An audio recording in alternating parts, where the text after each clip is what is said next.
하겠습니다. 데살로니가전서 4장 17절의 말씀입니다.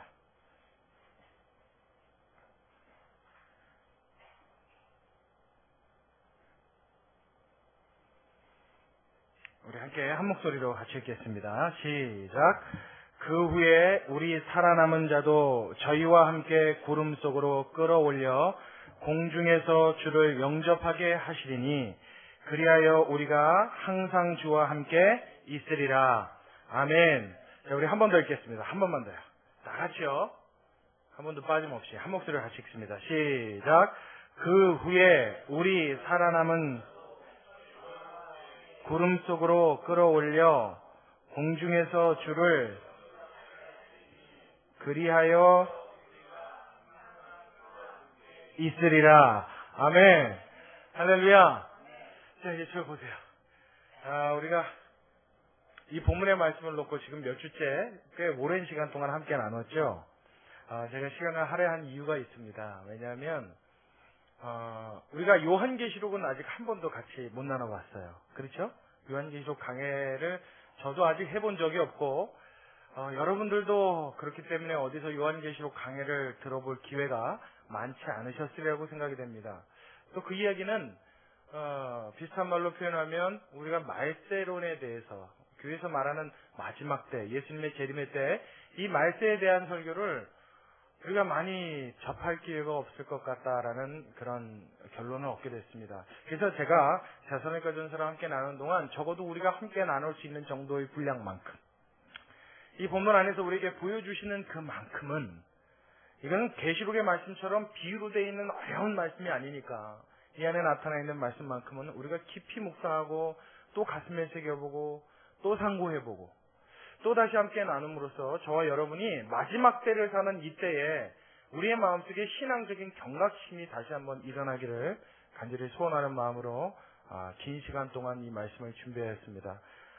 오늘이 아마 이 4장 마지막 단락에 해당되어지는 이 본문의 말씀은 마지막 설교가 될 겁니다. 다음 주에는 5장으로 넘어갈 텐데 오늘 이 설교를 마지막으로 4장 마지막 단락이 설교되어지는데 이 말씀을 여러분들 가슴에 잘 새기셔서 이 말씀이 여지껏 들은 예수 그리스도의 마지막 재림 때 이 종말에 관한 하나님의 그 놀라운 비밀과 진리가 우리가 잘 깨달은 말씀이 되어서 마지막 때를 사는 우리의 가슴 속에 예수님의 재림이 부푼 기대감으로 다가올 수 있고 그것을 바라보고 소망할 수 있는 저와 여러분의 인생이 되기를 간절히 소원합니다.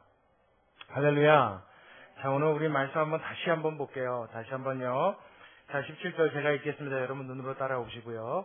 그 후에 우리 살아남은 자도 저희와 함께 구름 속으로 끌어올려 공중에서 주를 영접하게 하시리니 그리하여 우리가 항상 주와 함께 있으리라. 그래요. 여러분, 우리 이런 사건을 놓고 두 단어로 교회에서는 뭐라고 표현한다고 제가 한번 말씀드렸는데 아세요? 휴거 이렇게 표현하죠. 휴거란 말, 이 휴거라는 단어 자체는 우리 성경에는 안 나와요. 근데 왜 휴거 그러냐면 우리가 읽은 본문에 그 후에 우리 살아남은 자도 저희와 함께 구름 속으로 무엇하여? 끌어올려. 날 봐요. 딴 데 쳐다보지 말고 집중해요. 집중. 공중으로 무엇하여? 끌어올려. 이 끌어올려지다란 말을 한문으로 표현한 게 휴거입니다. 아시겠죠? 그러니까 쉽게 얘기하면 공중으로 들림받는다, 끌어올려진다. 우리의 육신이 변화되어 죽은 자는 부활로 일어나 하나님 앞에 공중으로 끌어올려진다라는 말이 뭐라고요? 한문으로 표현이 휴거예요. 그래서 우리가 휴거 그렇게 이야기합니다. 이 휴거라는 단어는 라틴어에 보면 랍토라고 하는 단어가 있습니다. 랍토. 뭐 잊어버리셔도 상관없어요. 근데 이 라틴어의 랍토에서 무슨 단어가 나왔냐면 영어의 휴거에 해당되어지는 랩처라는 단어가 나왔어요. 이 랩처라는 말은 우리말로 표현하면 가장 정확하지는 않지만 가장 근사한 표현이 무엇이냐면 우리말에 여러분 낚어채다 이런 표현 아시죠? 낚어채다. 이 표현과 가장 흡사한 표현이라고 생각하시면 딱 맞을 거예요. 그러니까 휴거라는 건 뭐예요? 마치 독수리가 비행을 하다가 먹이를 발견하면 수직 하강해서 그 먹잇감을 정확하게 놓치지 않고 그 날카로운 발톱으로 탁 낚아채는 것 같이 하나님이 예수 믿는 자들을 이 땅에서 예수 그리스도가 이 땅의 천군 천사를 이끌고 재림하실 때 공중에서 어떻게 해요? 그를 믿는 자들을 한 명도 놓치지 않고 정확한 예수님의 손으로 구원하시는 행위. 그래서 우리를 어떻게 공중으로 끌어올리시는 이 낚아치는 행위를 뭐라 그런다고요? 이게 휴거다. 이게 성도의 진리입니다. 이렇게 말한다고요. 여러분, 우리에게 해당되어지는 말씀인 줄로 믿으시기 바랍니다. 좋아요? 좋아요? 전 좋아요. 정말 좋지 않습니까, 여러분? 예수님 오실 때 그냥 이렇게 보고만 있으면은 그것도 좋겠지요. 제가 우리나라 월드컵 때였어요. 맞아요. 월드컵 2002년 월드컵 때 우리나라에서 여러분 불꽃놀이 했던 거 기억나세요? 네, 여의도가 아니죠. 그 한강 고수부지에서 아마 10회에 걸쳐서 불꽃놀이를 했던 것 같아요. 근데 그 불꽃놀이가 매번 다른 나라가 주관을 했습니다. 뭐 예를 들어서 1회에 중국이 했으면 2회에는 뭐 어느 나라, 뭐 3회에는 뭐 마지막 나라는 한국, 이런 식으로 해서 각 나라별로 준비를 해서 10번의 불꽃놀이를 했는데 저는 불꽃놀이를 해서 우습게 생각했어요. 뿅! 빠! 이게 반줄 알았어요. 여러분 불꽃놀이 그러면 슝! 그러고 타다다 그러면 뭐 불꽃놀이 그렇겠지 이렇게 생각하시잖아요. 그걸 나라에서 주최를 한다고 그러길래 무슨 백사장만 가도 돈 한 만 원 주면은 이렇게 한 다발 주잖아요. 그럼 그거 불 붙잡고 푹푹 쏘면은 그 불꽃놀이지 뭐 그거를 무슨 나라가 주최를 해서 하냐? 저는 그렇게 생각했어요. 근데 마침 공교롭게요. 저희 주일 예배가 끝나고 제가 꼭 가는 방향이 그때 당시에 그 올림픽대로를 지나갔는데 하필이면 매주 주일날 그 시간, 그 불꽃놀이를 하는 그 시간에, 불꽃 축제를 하는 그 시간에 꼭 거기에 지나갔어요. 근데 그때는요 지나가지를 못합니다. 왜냐하면 이 올림픽대로 전체가 주차장으로 변해요. 다 멈춰서요. 사람들이 차 지붕으로 올라와서 그거를 구경하느라고 달리고 싶어도 달릴 곳이 없어요. 그런데 사실은 달리고 싶지도 않아요. 왜냐하면 제 생각에는 그냥 슝, 빵, 빵, 빵 뭐 이러면 끝날 줄 알았는데 30분에 걸쳐서 불꽃이 터지기 시작하는데요. 저는요 그냥 딱 한마디로 표현하면 심장이 멎는 줄 알았어요. 불꽃놀이가 그렇게 화려한 줄을 정말 미처 몰랐어요.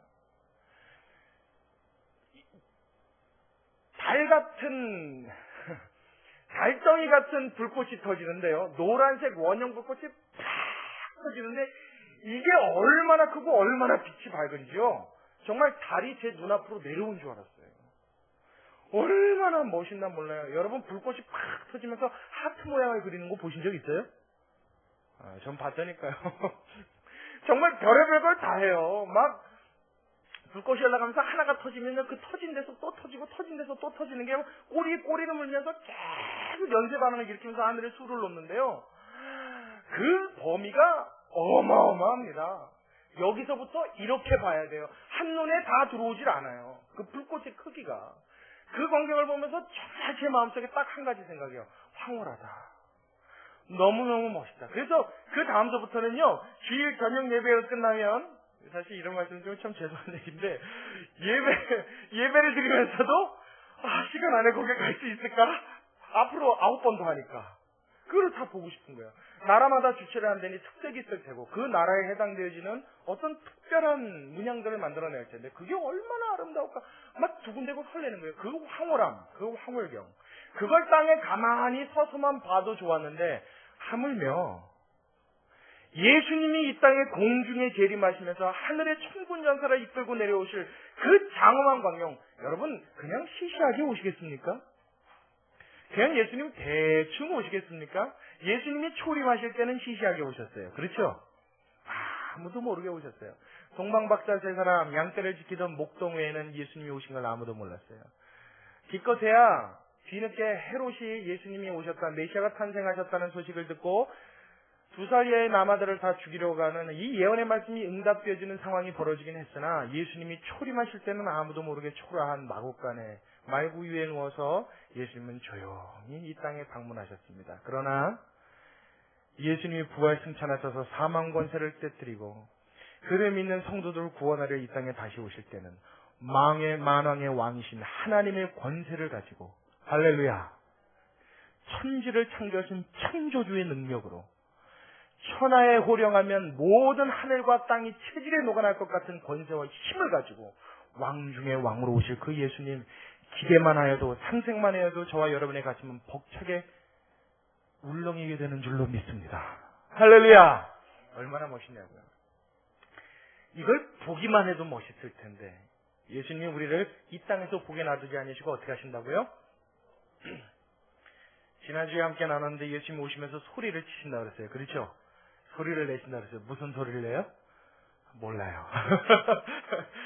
이리 오너라. 그렇죠? 여보세요. 예수님이 신랑이 오셨다. 신랑을 맞으라. 가자 하시는 예수님의 환호성이 하늘로부터 들려 올라오면 깜짝 놀란 성도들 그 소리에 놀라서 하늘에 무슨 일이 있나 보려고 하는데 미처 보기 전에 우리의 육신이 어떻게 돼요? 그 소리를 듣는 순간 일순간에 변화되어서 할렐루야!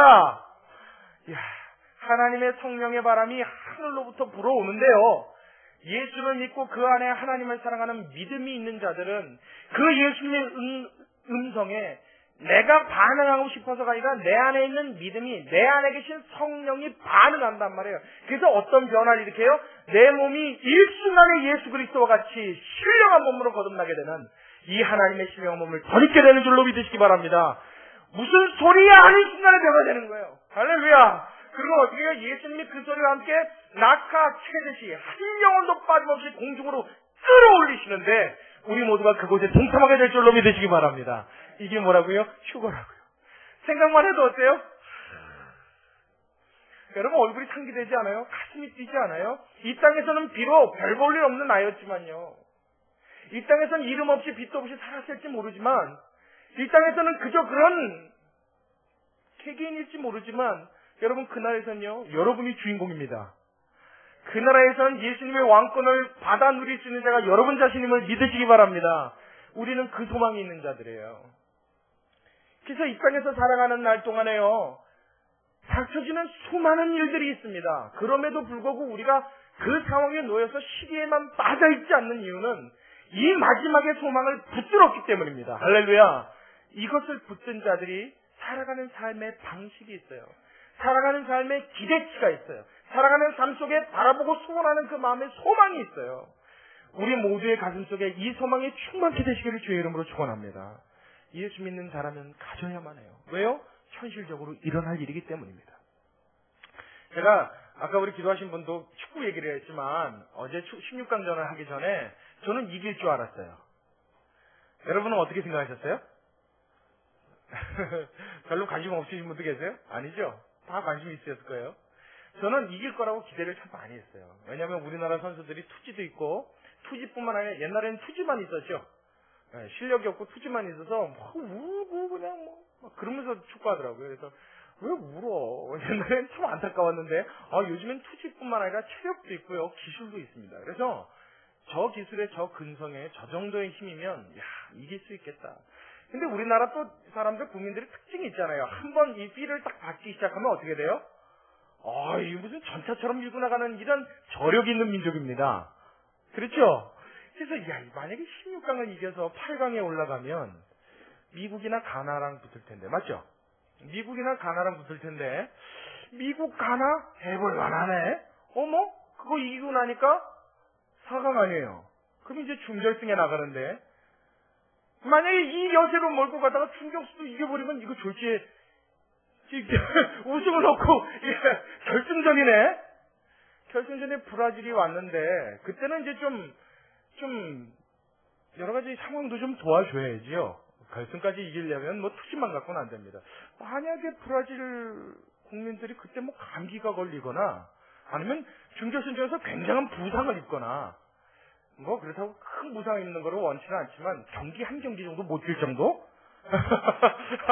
그러면은 모르는 거 아니에요? 가능할 수도 있겠다는 생각이 들어요. 그래서 무슨 얘기를 했냐면 제 주변 있는 분들한테 우리나라가 우승하면 어떻게 될까? 그랬어요. 우승하면 근데 재미가 없다. 그죠? 이미 져서 제가 이 이야기를 지난주에 했으면 여러분들도 눈이 그럴 수도 있겠다 막 이랬을 거예요. 근데 이게 이미 어제 결과가 나버렸으니까 별로 재미가 없는데 결과 안 났다 가정하고 한번 해보자고요. 만약에 우승했으면 어떡할 뻔했어요. 뭘 어떻게 해. 진짜 좋고 많은 거지. 그런데도 여러분 그 기대감이 감히 언감생심 꿈 못 꾸는 일일 뿐이지 만약 현실로 가능만 하다면 여러분 가슴이 어때요? 아니 축구 우승 그까짓 거 여러분 뭐 사람들 이렇게 붙어있는 컵이더만요. 이렇게 맞잖아요. 그러니까 아니에요? 공 하나 있고 사람들 이렇게 하고 붙어있잖아요. 그 우승 트로피 보면 한 3명인가 4명인가 돌아가면서 붙어있어요. 그 컵에 그 노란 거 워스컵 우승 거 그거 하나 받는 거 아닙니까? 겨우 고작 그렇게 웃겨요? 이게 웃긴가? 이렇게 하고 붙어 맞아요. 그렇게 있어요. 근데 여러분 생각해봐요. 축구에 우승하면 누가 좋아요? 제일 좋은 건 감독일 거예요. 감독이 제일 좋죠. 그리고 그것과 관계되는 관계자들이 좋을 겁니다. 그리고 뭐 선수들이 좋은 건 뭐 이루 말로 할 수 없을 거고요. 그것처럼 명예롭고 영예스러운 일은 없겠죠. 선수로서 최고의 명예 아닙니까? 그렇죠? 사실상 나한테 좋은 일이 있어요, 없어요? 뭐 동네 뭐 마트 정도에서 할인 이벤트? 까짓 거 좀 더 비싸게 사고 말지 뭐 그까짓 거 그거 뭐 대단하다고요. 여러분 500원 하던 거 300원 깎아주면 좋아요? 계속 300원이면 좋지. 아니 여기요 파머스 마켓에 가시면요 아이스크림은 항시 50% 세일이에요. 그건 좋아요. 항시니까. 그러다 어쩌다가 제가 편의점 가서 아이스크림 하나 먹으려면요 못 사요. 아까워서. 파머스 가야 돼. 그러고 가요. 그래서 제가 파머스로 광고하는 건 아닙니다. 상시하는 건 좋지만 뭐 잠깐 이겼다 해서 와 이벤트 그리고 제일 많이 그런 거 이벤트 하는데 보면 꼭 우리 해당 사항도 별로 없는 맥주집 오늘 하루 동안 무료 맥주 1000cc를 드시면 1000cc 더 드립니다. 이런 거 정말 별거 다만이에요. 오늘 오신 손님에 한해서 추첨해서 드립니다. 금반지 드립니다. 금반지 괜찮아요? 여러분 목사가 그래서 금반지 받으려고 맥주집 가겠습니까? 해당 사항도 없는 거 그냥 분위기만 우하고 마는 거예요. 그런데도 여러분 가슴이 어때요? 뛰어요. 희한하죠? 여러분 기쁨이란 건 이런 겁니다. 왜요? 그게 현실에 가능하다고 마음에 느껴지면요 이거는 인간이면 자연스럽게 오는 하나의 반응입니다. 오늘 제가 무슨 설교를 해요? 그리스도인의 가장 영광스러운 예수님의 재림을 설교합니다. 여러분 뛰어야 정상인 줄로 믿으시기 바랍니다. 뭐가요? 여러분의 가슴이요. 뛰어야 돼요. 예수님 오신다고? 모르잖아요. 우리 살아있는 동안 오실지. 할렐루야. 모르잖아요. 예배 드리시는데 오라 하는 음성을 우리가 동시에 들을지. 혹시 또 이 중에서 못 듣는 분 계셔서 주여 저한테는 좀 특별히 더 크게 들려주시면. 만약 여러분 다 올라가는데 저 남으면 어떻게 해요? 이렇게 얘기하니까 여러분 현실감 있게 좀 와요? 좀 오십니까? 여러분 예수님의 재림은 현실인 줄로 믿으시기 바랍니다. 아직 일어나지 않은 미래의 일을 성경에 얘기해 줬을 뿐이지 하나님은 시건치 않으십니다. 하나님은 실수가 없으십니다. 하나님은 정하시고 말씀하신 그것에 변혁치 아니하시는 신실하신 하나님인 줄로 믿으시기 바랍니다. 이 일은 사실이에요. 일어날 거예요. 얼마나 멋있어요. 생각만 해도요 소름이 돋아요. 아이고 할렐루야. 참 멋있어요. 좋아요. 예수님 오신단 말이에요. 제가 만약에 월드컵 우승했으면 오늘 설교를 이루고 했을 거야. 아마 할렐루야 이러면서요. 그거 나하고 상관도 없는 일이에요. 근데 여러분 예수님의 재림을 이야기하는데 여러분 이렇게 안 하게 생겼습니까? 여러분님 이게 되겠어요? 아니요. 그 사실이 가슴에 막 파고들고 와야 돼요. 그래서 어떤 작용이 일어나요? 내 가슴속에 있는 시름과 한숨이 녹아지고 사라지는 역사가 있어야 될 줄로 믿습니다. 예수님의 재림 생각할 때요 괜찮아가 되는 거예요. 그게 무뎌지는 거예요. 그냥 눌러버릴 수 있는 거예요. 까짓거 괜찮은 거예요. 이 땅에서 빚이 많아요. 신용불량됐어요. 남들한테 손가락질 좀 받을 짓 했어요. 그래서 부끄럽고 좀 창피했어요. 그러면 어떻게 해요? 고개부터 숙여주고 주눅 들죠. 부끄럽고 창피하죠. 근데 여러분 그것도요 잘 들으십시오. 그리스도 예수 안에서는 괜찮습니다. 주님이 다시 오시는 날 여러분을 새롭게 바꿀 것이기 때문입니다. 예수 믿는 사람은 예수를 믿을 때 새롭게 한번 변합니다. 그 새로움이 완성되는 날이 예수님의 재림 때입니다. 그 주님이 내 이름을 불러주실 때, 그 예수님이 나의 이름을 불러주실 때, 그 예수님이 하늘로부터 나의 이름을 부르시며 와 말씀하실 때 여러분 나의 꿈꾸던 구원은 완성되는 줄로 믿으시기 바랍니다. 할렐루야. 얼마나 멋있고 좋아요. 여러분 좋아요. 성경에 보면 몇 가지의 표현들이 이렇게 예수님이 그를 끌어올리신다, 데리고 가신다, 그를 변화시키신다 하신 것이 사실은 곳곳에 몇 번 표현이 됩니다. 예수님의 재림 때만 그런 일이 있는 게 아니라 제가 몇 가지를 예를 들어 드릴게요. 사도행전 23장 10절에 바울이 군중들에게 애워싸서 죽임을 당할 위협이 있었습니다. 그랬더니 그 중에 군대 장관이 바울의 소식을 듣고 저가 그 군중에게 찢길까 염려하여 그를 빼어내니라 할 때 이 빼다는 단어가 똑같은 랩처라는 단어가 쓰였어요. 그리고 또 하나, 이것은 일상적인 일에 있을 때 똑같은 단어를 사용한 예고요. 또 하나는 사도행전 8장 39절에 여러분 집사 중에 빌립 아시죠? 빌립 집사가 누구한테 세례 줬어요? 그렇죠. 넷이에요. 누구한테 그랬더니 이 모양을 읽었나 봐. 에로? 에로 아니고 그건 황제 이름이고요. 넷이 맞는데 이디오피아 넷이. 에디오피아 넷이가 이사야 말씀을 읽는 걸 보고 뭐라 그랬어요? 내가 무슨 글을 읽느냐? 그랬더니 내가 이사야 글을 읽노라. 너 그거 읽는 거 깨봤냐? 너 그거 무슨 말인지 아냐? 그랬더니 내가 읽긴 했는데 이게 무슨 말인지 모르겠노라. 그랬더니 성령에 대해서 이야기합니다. 그랬더니 이 사람이 성령을 생소해요. 그래서 그에게 다가가서 그 하나님의 말씀 읽는 것을 이사야서로 풀어서 설명해 줍니다. 그랬더니 그때 하나님이 어떻게 해요? 그 이디오피아 넷에게 성령을 부어주십니다. 할렐루야. 그랬더니 빌립이 그 사건을 딱 경험하면서 뭐라고 해요? 하나님이 성령을 주셨거늘, 하나님이 성령 주시는 것을 그에게 허락하셨거늘, 우리가 이 사람이 세례받는 것을 무엇으로 그 말이요? 지나가다 물을 만나니 그제에서 세례를 줍니다. 와, 멋있죠? 집사가. 와, 멋있죠? 할렐루야. 얼마나 멋있어요. 여러분도 그런 집사님들 되시길 주의 이름으로 축원합니다. 너무너무 멋있어요. 근데 여러분 더 놀라운 일은요, 그 다음번에 일어나요. 세례를 주고 그가 물에서 올라오는데 주위의 성령이 빌립을 옮겨가십니다. 그때 쓰여진 단어가 똑같은 단어예요. 저를 하나님이 싹 빼내갔어요. 그를 치워버리십니다. 그러니까 그 어떻게 해요? 순간적으로 이동이 된 거예요. 하나님의 성령이 저와 여러분을 어떻게 해요? 공중으로 그렇게 끌어올릴 줄로 믿으시기 바랍니다. 할렐루야. 한 구절 더 있어요. 고린도후서 12장 2절에 바울이 세 번째 하늘에 이끌려갔다라는 말을 합니다. 그러니까 무슨 말이냐면 천국을 보고 온 거예요, 바울은. 기도 중에 내가 몸 안에 있었는지 몸 밖에 있었는지 알지 못하였느니라. 그러니까 기도를 하는 중에 하나님이 그의 영혼을 싹 이끌어서 어떻게 해요? 하늘나라를 보여주고 오셨어요. 근데 그 하늘나라를 보고 온 자세한 내용은 성경에 기록을 안 합니다. 그때 했던 말이 뭐예요? 너희가 어린아이처럼 연약한 음식을 먹는데 너희에게 딱딱한 음식을 주면 소화를 못 시킨다. 그래서 내가 그 말은 하지 않겠노라. 그러고 천국에 대한 이야기는 하지 않아요. 근데 내가 갔다 온 경험이 있다는 이야기는 하죠. 그때 천국을 갔다 올 때 하나님이 어떻게 하셨다고요? 랩처 끌어올라가셨다고요. 그를 낚아채셨다고요. 할렐루야. 우리에게 그러한 일이 일어날 줄로 믿으시기 바랍니다. 성경이 이런 일들을 예표로 여러 군데 보여줬어요. 자, 여기까지 생각하면 이 예수님의 재림과 휴거는 상당히 매력적이고 상당히 우리를 흥분케 하는 너무나 은혜로운 말씀입니다. 그런데 중요한 건 여러분 우리가 말세에 대해서 말세론에 대해서 공부하고 알 때 말이에요. 여러 가지의 견해가 너무나 많습니다. 제가 요한계시록을 함부로 강의하지 못하는 이유는 여기에 있습니다. 솔직히 말씀드릴게요. 아직 잘 모르겠어요.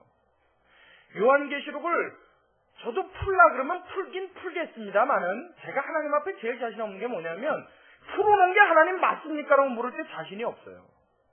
왜냐하면 너무나 많은 견해가 있습니다. 제가 대표적으로 세 가지만 견해를 말씀드릴게요.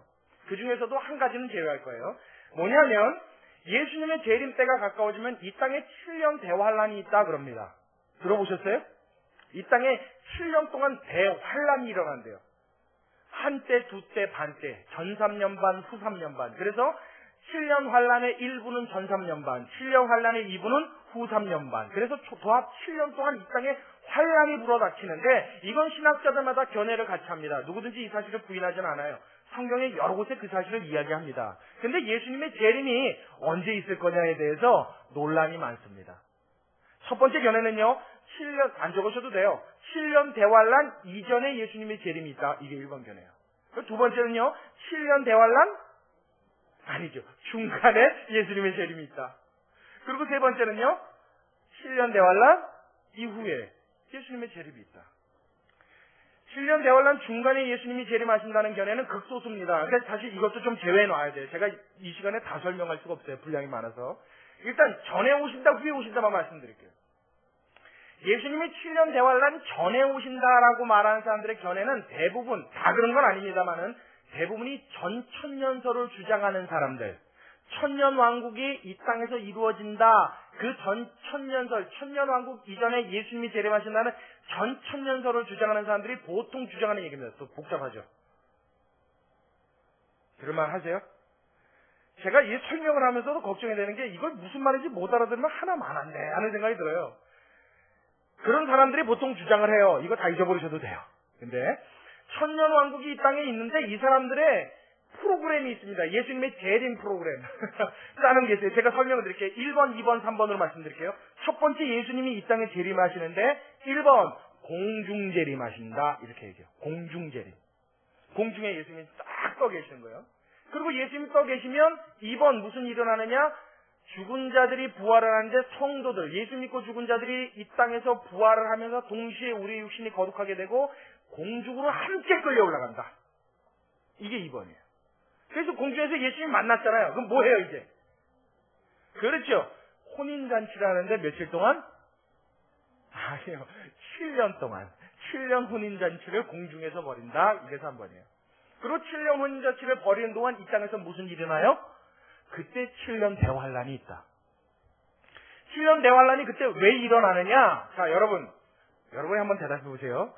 교회 나오는 분들 중에 교회 출석하는, 어서 오십시오. 예, 교회 출석하시는 분들 중에 다 들림 받을까요? 남는 분 계실까요? 참여상 대답 못하죠? 있을 것 같죠? 분명히 있을 거예요. 왜냐하면 교회 그냥 이렇게 나왔다가 출석만 했는데 아직 하나님, 예수님 잘 모르고 있다가 죽으면, 그래도 이따 예수님 오시면요, 아직 믿음 없잖아요. 그런 사람도 분명히 있을 거란 말이에요. 그럼 그런 사람은 들림 못 받잖아요. 그리고 여러분, 유대인들은 구원 받을까요? 못 받을까요? 휴거 될까요? 못 될까요? 제가 물어봐봐요. 여러분들 대답 한참 걸리니까 제가 시간도 없어요. 빨리 제가 얘기할게요. 유대인들은 들림 못 받는다 이렇게 이야기해요. 그 중에서 극소수만 들림 받는다. 왜? 예수님을 안 믿기 때문에. 유대인들 중에서도 예수님을 믿는 사람은 들림 받겠지만 예수님이 메시아이고 구세주라는 것을 아직도 안 믿는 유대교 유대인들은 들림 못 받는다. 그렇게 이야기해요. 그 사람들의 주장입니다. 그래서 이 사람들을 놓고 교회에 출석하고 하나님을 알지만 아직 믿음이 신실치 않아서 들림 못 받은 사람과, 유대인으로서 유대교 유대인이라 하나님은 알지만 예수님을 메시아로 믿지 못했던 사람들에게 하나님이 어떻게 해요? 환란을 보내시는데 7년 동안을 보내신다는 거예요. 아주 전무후무한 환란이 있는데 이 환란에서 버틴 자들은 어떻게 해요? 2차 구원을 하신다는 거예요. 그래서 필요한 게 7년 대환란. 그리고 그동안 우리 들림받은 사람들은 공중에서 뭐 한다고요? 7년 혼인잔치. 유대인들의 관습상 결혼을 하면 부부가 벌이는 그 혼인잔치가 7일간입니다. 그러니까 예수님 오실 때 7년간 7년 혼인잔치가 있다 이렇게 얘기하는 거예요. 7년 혼인잔치가 있고 난 이후에 예수님이 2차 재림하시는데 그때 바로 지상재림을 하신다. 이게 네 번째예요. 네 번째, 지상재림을 하시면 이 땅에서 아마겟돈 전쟁이 벌어지는데 그 아마겟돈 전쟁이 벌어지고 난 이후에 이 땅을 모두 평정하신 그리스도께서 이 지상에서 천년 왕국을 펼치신다. 그래서 천년 왕국 동안에는 천년 동안 요한계시록에 보면 하나님이 예뱀, 곧 사단이요 리비아단이라고 하는 이 마귀를 잠깐 묶어두십니다. 그래서 그 천년 왕국이 이 땅에서 벌어지는 동안에는요 사단이 역사하지를 않습니다. 할렐루야. 와, 얼마나 좋겠어요. 사단이 역사하지 않아요. 아프지 않아요. 유혹받지 않아요. 죄짓지 않아요. 얼마나 멋진 왕국입니까? 천년 동안 이 땅에서 그야말로 지상 왕국이 펼쳐지는 거예요. 그게 천년 왕국이에요. 천년 왕국이 지나고 나면 다시 한번 2차 전쟁이 있는데 그 전쟁은 뭐냐면 영의 전쟁, 하늘의 전쟁, 신령한 전쟁입니다. 하나님이 사단의 일을 완전히 멸해버리시고 영원히 지옥받는 백성들의 영혼을 함께 멸해버리시는 마지막 전투, 이걸 보고 마곡의 전투라고 합니다. 곡과 마곡 들어보셨습니까?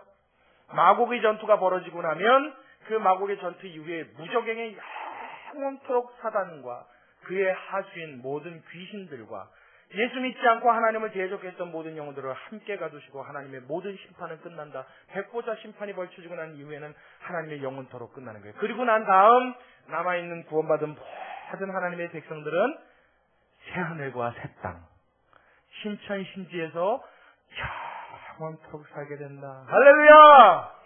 멋있죠? 이게 첫 번째 주장하는 사람들의 의견입니다.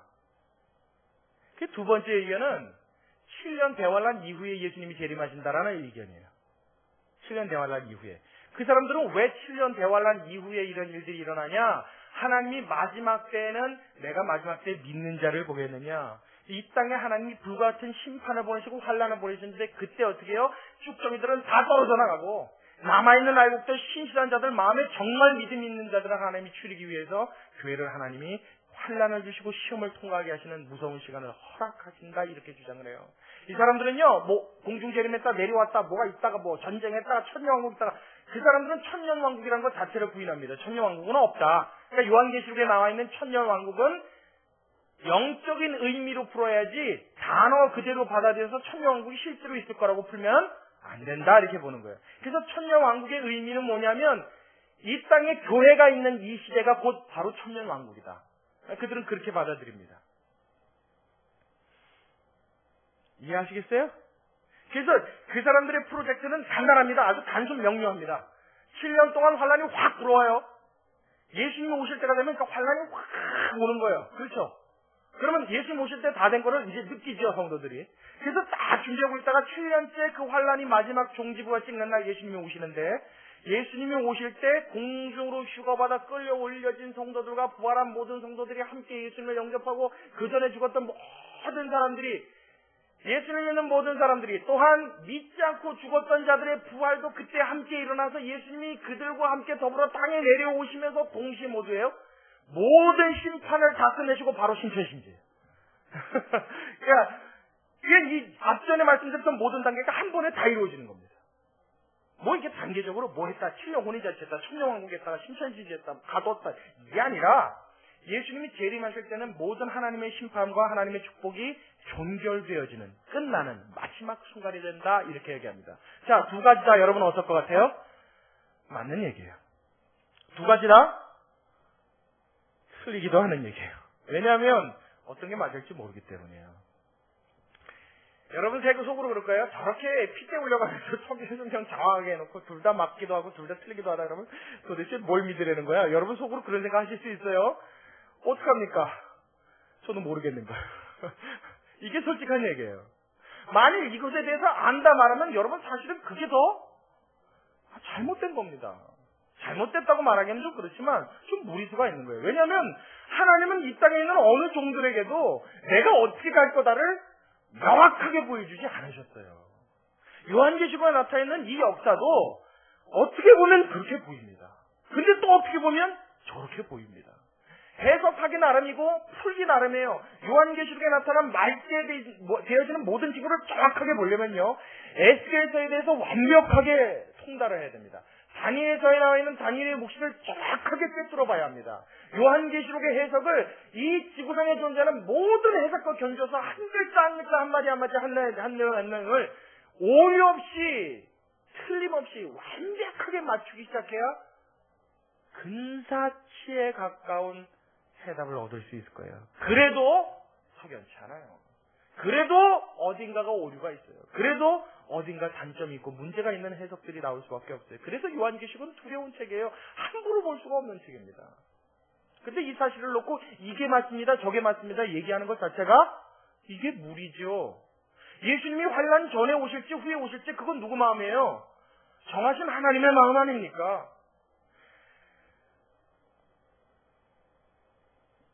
마태복음 24장에 무화과나무의 비유를 배우라. 그 가지가 연하여지고 잎사귀를 내면 여름이 가까운 줄 아나니 이와 같이 너희가 이 모든 것을 보거든 인자가 가까이 곧 어디요? 문 앞에 이른 줄 알라. 내가 진실로 진실로 너에게 말하노니 한 세대가 이 세대가 지나가기 전에 이 일이 다 이루리라.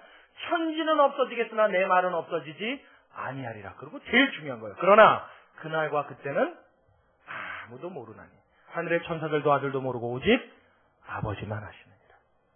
여러분 이 사실을 믿으시기 바랍니다. 우리는요, 바라건대 솔직한 말로 여러분은 신령한란 전에 예수님 오셨으면 좋겠어요? 후에 오셨으면 좋겠어요? 다 그렇죠. 저도 그래요. 저도 예수님이 신령한란 전에 오셨으면 참 좋겠습니다. 왜냐하면 제가 어렸을 적에요. 저 어렸을 적에 부흥회 같은 데 가보고 제가 고등학교쯤, 중학교쯤 갔을 때는 제 친구들하고 부흥회도 막 따라다녔어요. 예배 드린 걸 참 좋아했었어요. 그때 당시에.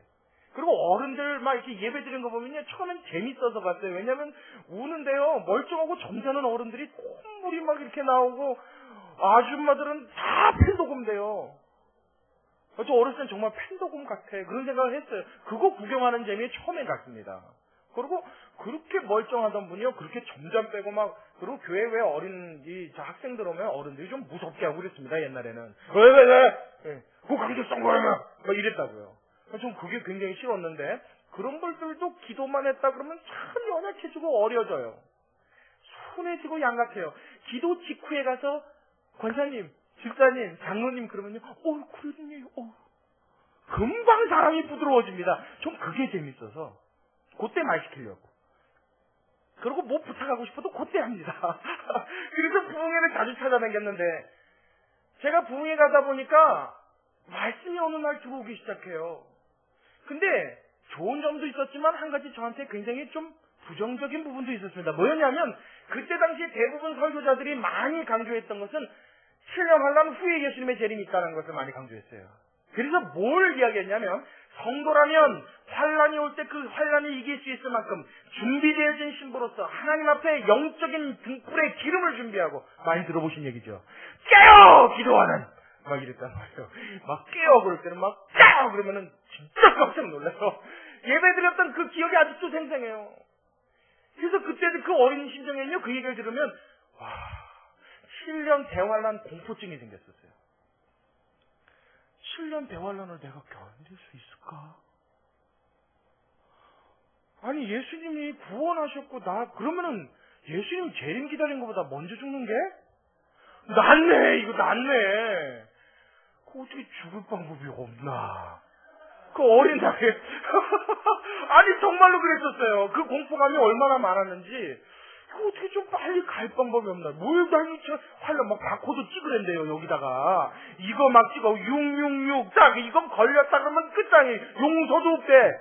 그리고 이마나 이 손등. 제가요, 재미난 에피소드 하나 해드릴까요? 이야기 듣고 났는데 롯데월드를 놀러 갔습니다. 학교 때요, 학생 때요. 롯데월드는요, 매직 아일랜드와, 그 안에 있는 게? 롯데월드, 그래, 이름 까먹었어요. 실내와 실외로 구별이 됩니다. 근데 실내에서 실외로 나가려면 그 모노레일인가요? 그걸 타고 나가지 않으면 걸어 나가야 되는데, 걸어 나갈 때는 바깥에서 담 넘어 들어올 수 있단 말이에요, 야외는. 그러니까 안으로 못 들어오게 할 방법으로 뭘 했냐면 손등에다 도장을 딱 찍었어요. 근데 찍었는데 이게 너무 웃긴 게요. 가다 보니까 이렇게 하면서 손을 대래요. 7년 되었나? 제 속으로 뭘 찍는 데인데 손등에 찍는 거예요. 그리고 가만 보니까 그것도 오른손인가 왼손인가를 봤더니 오른손이 대부분 많이 찍어요. 나가긴 나가야 되는데 성경을 가만히 생각하니까 이마와 오른손의 표를 받은 자는 이렇게 나온단 말이에요. 왼손만 딱 이렇게 앞으로 이러고 갔어요. 제가 정말 이러고 갔어요. 근데 도장을 딱 찍고 났는데 안 보여요. 도장이 또 이게 더 신기한 거예요. 차라리 잘했어요. 그리고 도장 같은 거 딱 찍어주면 보라색, 검 이런 거 딱 찍어주면 좋잖아요. 그냥 도장이네. 그냥 일반 도장이구만. 그러고 할 텐데 이게 투명한 도장이에요. 딱 찍으니까 아무것도 안 보이는데요. 들어올 때 뭘 싹 갖다 대니까 이게 보이는 게 얼마나 그게 무서운지 집에 들어가서 30번을 씻었어요. 지워지라고. 알고 봤더니 그게 형광물질이 묻어있는 어떤 액체더라고요. 그래서 형광 이렇게 등을 대면 그 반사하는 거예요, 빛이. 그 어린 날에 얼마나 여러분 공포증이 얼마나 심했는지 아시겠죠? 롯데월드 놀러간 날 그 좋은 데 가세요. 그때만 해도 여러분 롯데월드가 정말 우리나라에 거기를 한번 갔다 오는 건 정말 엄청난 일이었습니다. 그 좋은 데를 가세요. 하나도 못 놀고 왔어요. 한 개도 재미가 없었어요. 이게 불안해서. 나 지옥 가면 어떡하지? 이게 바코드면 어떡하냐, 나 이거. 찍었다, 나. 근데 다행히 왼손이긴 한데. 와, 이게 불안해서 단지 잠이 안 오는 거예요. 그래서 제가 어렸을 때부터 그 7년 대환란 공포증이 굉장히 심했습니다. 그런데 나중에 나이를 먹고 성경을 알고 나서 지금에 와서 생각은 아하, 그런 게 아니구나. 그런 게 아니구나. 여러분, 하나님께서는 독수리가 그 새끼 새를 등에 받아내는 것처럼 어미닭이 솔개가 뜨면 그 날개 밑에 자기의 병아리들을 모으는 것처럼 당신의 사랑하는 자녀들을 보호하시는 줄로 믿으시기 바랍니다. 하나님은 나는 그렇게 내버려 두시나 하나님이? 아니에요. 제가 나중에 그걸 깨닫고 자유함이 생겼어요. 그런데도 제 마음속에 바람은요, 하나님 기어 모시려면 그 하나님이 정하시기 나름 아닙니까? 전에 가겠다, 후에 가겠다는. 전에 오시는 게 저는 정말 멋질 것 같습니다라고 제가 기도를 해요. 기왕 오시려면 하나님 좀 빨리 오셔서 주님 처음 환난 안 받았으면 좋겠어요. 더더군다나 7년 대환란은 거칠 필요가 없다라는 성경학자들의 주장이 굉장히 성경적으로도 일리 있는 부분이 여러 가지가 있습니다. 그 중에 대표적인 게 뭐냐면 교회는 예수 그리스도의 신부입니다. 신부는 환란을 당할 필요가 없지요. 신랑이 올 때 환란의 험난한 길을 거쳐오는 신부 못 봤지요. 그런 경우가 없어요. 신랑이 올 때 그 신부는 단장을 했다 가장 아름다운 모습으로 신랑을 맞이하는 것이 신부의 모습인 줄로 믿습니다.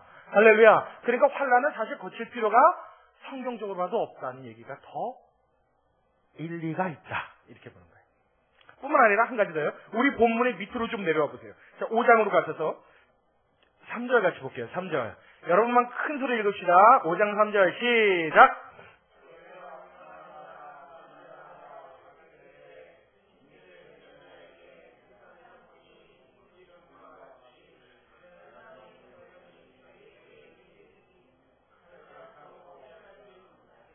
뭐라 그랬어요? 저희가 무엇하다 할 때? 평안하다 할 때. 만약에 7년 대환란이 일어나고 예수님 오시면 평안할 때 예수님 오세요? 아니죠.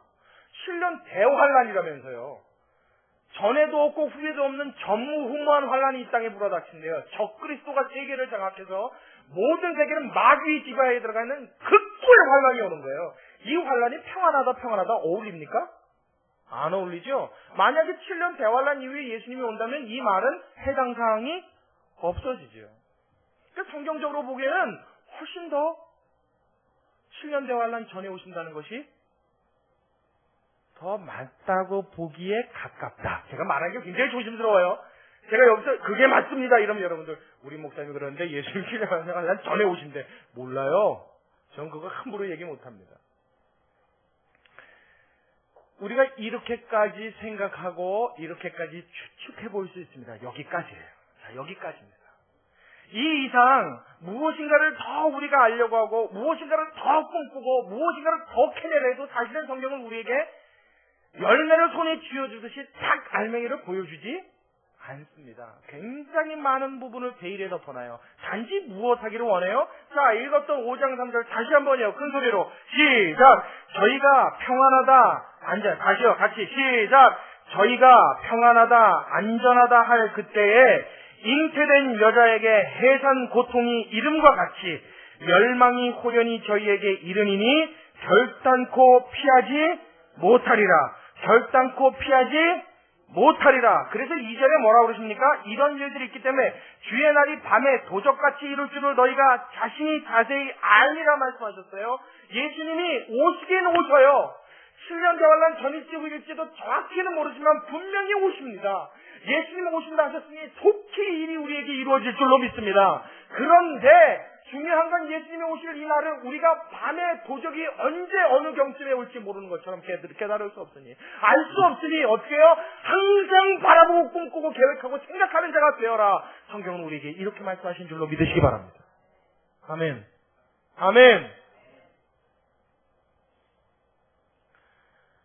우리가 이 땅을 살아가는 동안 마음속에 새기고 꿈꿔야 할 것은 예수님이 분명히 오신다는 것입니다. 그때가 언제일지는 몰라요. 그러나 분명히 이것은 이루어집니다. 성도에게 약속해 주신 하나님의 가장 귀한 약속이라고 해도 과언이 아닙니다. 이 약속을 받은 자들이 저와 여러분임을 여러분 잊지 않으시길 주의 이름으로 축원합니다. 반드시 기억하시기 바랍니다. 그래서 여러분의 가슴이 이 사실로 뛸 수 있기를 바랍니다. 여러분 생각해 보십시오. 만일 이 사실을 믿는 성도라고 한다면 어떻게 신앙생활 하시겠습니까? 예수님이 언제 오실지 모르는 이때 내가 그 예수님의 오심을 대비하고 준비해야 한다는 경각심이 있다면 어떻게 신앙생활 하시겠어요? 대충 못합니다. 신앙생활이 내가 온전치 않은 것 같은 그 사실에 마음 푹 놓고 생활할 수 있습니까? 없습니까? 없습니다. 또 이렇게 말하면 굉장히 여러분 머릿속에 복잡해집니다. 신앙생활 똑바로 한다는 건 또 뭔가 무슨 고행을 해야 되나? 그래서 여러분 중세는요 기독교인들 안에 채찍고행단이라는 고행단이 있었어요. 신앙생활 똑바로 하자 움직임이에요. 그게 사람의 노력입니다. 어떻게 하냐면요 사람들이 일렬로 섰는데 원을 그립니다. 이렇게 쭉 일렬로 원을 그려서 서요. 그리고 손에 채찍 하나씩 들고 앞 사람의 등을 후려치면서 전진하는 거예요. 뺑글뺑글 도면서 때리는 거예요. 이게 채찍고행단이에요. 왜냐하면 몸에 금욕하는 모든 육체의 소욕들을 고통으로서 억제시키고 이기지 않은 이 노력입니다. 그 사람들 신앙생활 제대로 했습니까? 노력은 가상합니다. 노력은 가상해요. 여러분 신앙생활을 바로 하고 예수님의 다시 오심을 기다리고 그래서 나의 신앙생활을 이렇게 루즈하게 그냥 뭐라 그래요? 방심하게 내버려 두지 않고 하나님 앞에 신앙생활을 잘한다는 것은 무엇이냐면 예수님은 나의 삶 속에 현실 속에 경험하면서 살아가는 것을 의미하는 줄로 믿으시기 바랍니다. 하나님의 말씀을 들은 것이요 귓가에 머물면 안 된단 말이에요. 자, 항상 기뻐하라. 쉬지 말고 기도하라. 범사에 감사하라. 이게 여기서만 머물면 안 된다고요. 뭐세요? 이 말씀이 나의 삶 속에 이루어지는 것, 이게 바로 된 신앙생활인 줄로 믿으시기 바랍니다.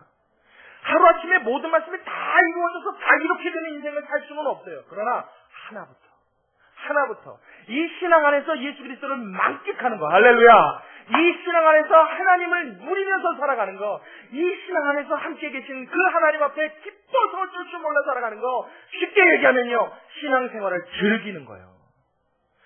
신앙생활을 만끽하면서 살아가는 거예요. 내가 하나님 자녀 됐음을 기뻐하면서 행복하게 살아가는 거예요. 하나님이 제일 기뻐하시는 일인 줄로 믿으시기 바랍니다. 이러한 자들은요 삶에 답이 나와요. 어떻게 나와요? 예배 때도요 말하지 않아도 어떠한 자세로 내가 예배 드려야지 표정과 몸에서 표현이 그냥 됩니다. 그런 사람에게 교훈이 따로 필요해요? 안 해요? 필요 없죠. 하나님을 절감하면서 살아가는 사람이 예배 나오면 어떻게 예배 드리겠어요? 껌짝딱 씹으면서 그냥 이렇게 주여 뭐 이러고 예배 드리겠습니까? 대충 삐딱하게 앉아서 반 졸고 반 자다가 가겠습니까? 아니요. 그런 사람들은요 벌써 자세가요 목사가 배우고 싶을 만큼 경건하고 아름다운 모습이 보입니다. 살아가는 삶의 문제에 대해서도요 답을 항상 갖고 있어요. 이 일에 대하여 하나님은 무엇라고 말씀하시지? 그는 압니다. 왜요? 그 하나님과 가깝기 때문에요. 그 하나님의 마음을 알기 때문에요. 저와 여러분의 삶이 이와 같이 되시길 주의 이름으로 축원합니다. 이런 멋진 성도의 신앙생활이 여러분 사라질 수 있는 축복이 임하게 되시길 주의 이름으로 축원합니다. 이게 어떻게 가능하다고요? 예수님의 재림을 꿈꾸는 자에게 이루어지는 일이에요.